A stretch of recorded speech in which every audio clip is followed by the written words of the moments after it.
अस्सलाम वालेकुम viewers. So guys, इस वीडियो के अंदर आप लोगों से शेयर की जाएगी बैंक इस्लामी की कार लोन की इस्लामिक कार लोन की मुकम्मल मालूमात। बहुत सारे लोगों ने रिक्वेस्ट की थी कि बैंक इस्लामी कार लोन के बारे में मालूमात फराहम की जाए कि 2022 में स्टार्ट किया है बैंक इस्लामी ने। तो इस वीडियो के अंदर आप लोगों से कंप्लीट इन्फॉर्मेशन शेयर की जाएगी कि बैंक इस्लामी से कार लोन लेने के लिए क्या रिक्वायरमेंट्स हैं, कौन से डॉक्यूमेंट चाहिए होंगे और कौन कौन बंदा जो है वो इसके लिए अहल है। और मज़े की बात यह है कि बैंक इस्लामी है तो ये जो इस्लामिक कार लोन है बिल्कुल सूद से पाक है। तो कंप्लीट आपको इस वीडियो के अंदर इंफॉर्मेशन दी जाएगी। अगर आप लोग चैनल पे पहली दफ़ा आए हैं तो चैनल को सब्सक्राइब करना मत भूलिएगा। आपको यहाँ पे ऐसे ही इंफॉर्मेटिव वीडियोस मिलती रहेंगी।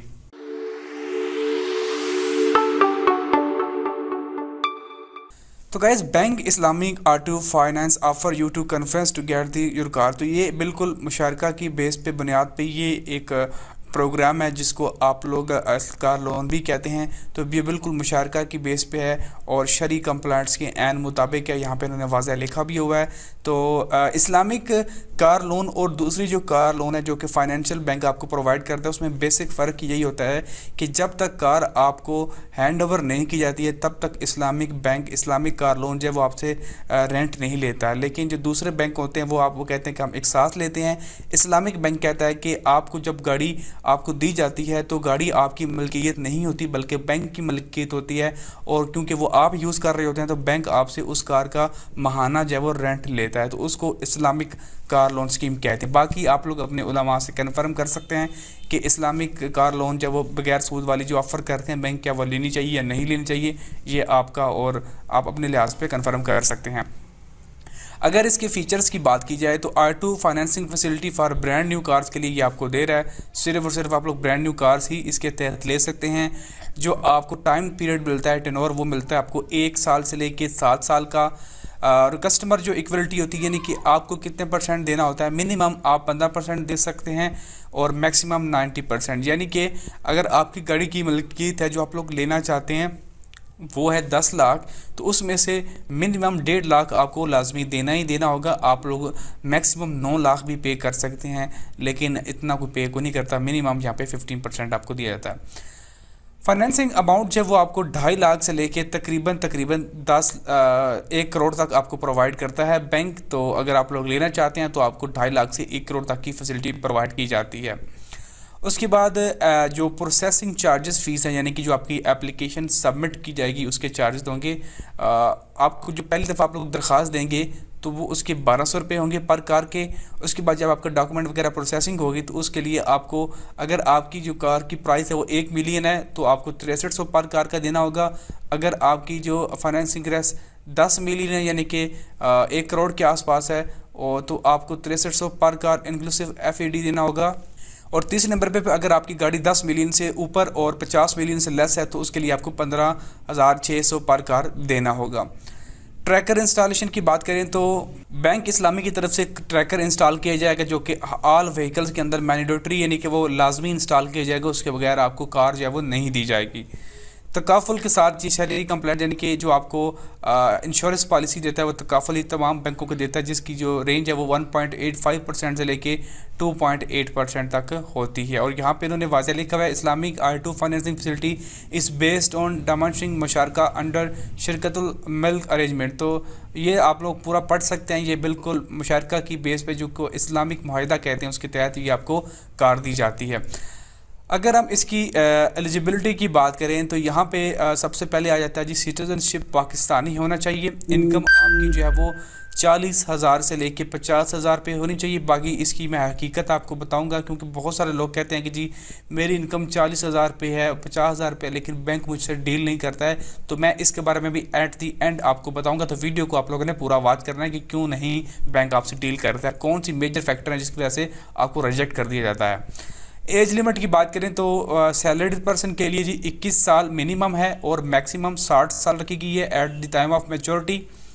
और उसके बाद बिजनेसमैन के लिए मिनिमम 21 साल है और मैक्सिमम जो है वो 65 साल है at the time of maturity. Maturity का मतलब होता है कि आज आपने गाड़ी ली है आपने 5 साल के लिए, आपकी एज है 60 साल, तो 65 साल बनेंगे तो आपकी मैच्योरिटी ख़त्म हो जाएगी। अगर आपकी एज होती 62 साल और आप कार लेते तो आप 5 साल के लिए अगर लेते तो आप 5 साल के लिए नहीं ले सकते थे, क्योंकि 62 और 5 67 हो जाता था और आपकी मैक्सिमम एज 65 यहाँ पे बताई गई, तो उसे हम at the time of maturity कहते हैं।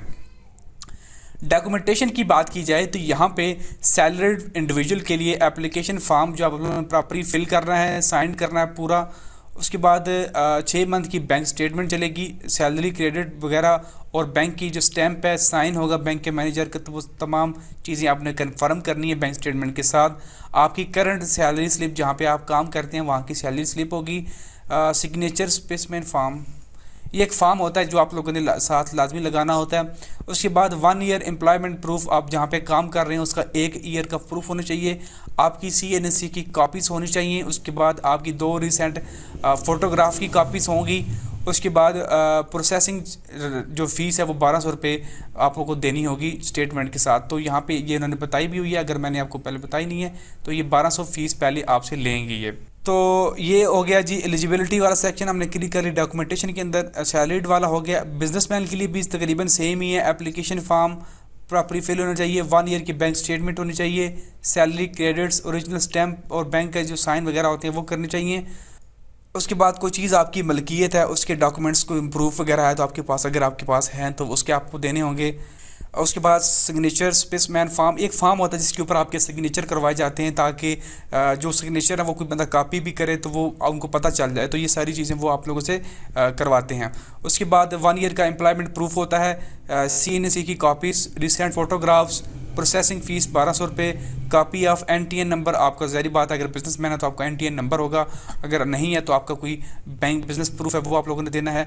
उसके बाद NOC form, partnership and other share holders, अगर आप बिजनेस है तो आपको NOC फॉर्म भी जमा करवाना होगा, नो ऑब्जेक्शन सर्टिफिकेट वाला। तो ये सारी चीज़ें जो है वो रिक्वायरमेंट है बिजनेसमैन के लिए। अब यहाँ पे कुछ FAQs भी हैं।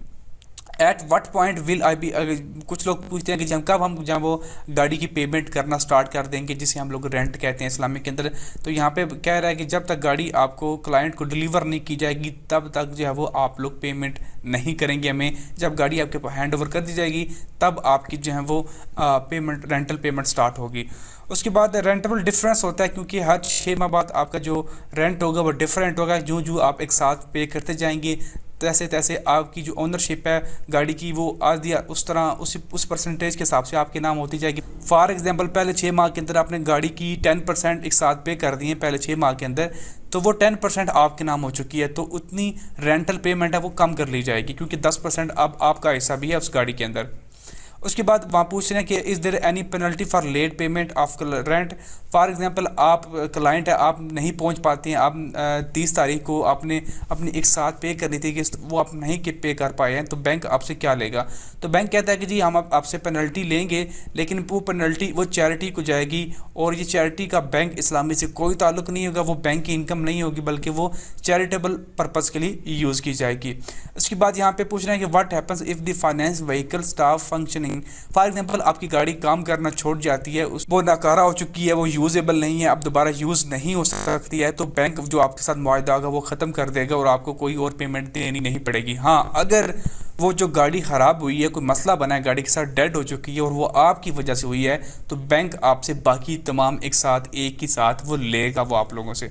तो ये आप लोगों ने याद रखना। तो ये कुछ चंद क्वेश्चन थे जो लोगों के ज़हन में होते हैं, वो भी आप लोगों को बता दिए। अगर आपको ये वीडियो अच्छी लगी है तो लाइक कीजिएगा, चैनल पे नहीं है तो सब्सक्राइब कीजिएगा। मैं आपको मिलूंगा नेक्स्ट न्यू वीडियो में। मुझे दीजिए इजाज़त। अल्लाह हाफिज़।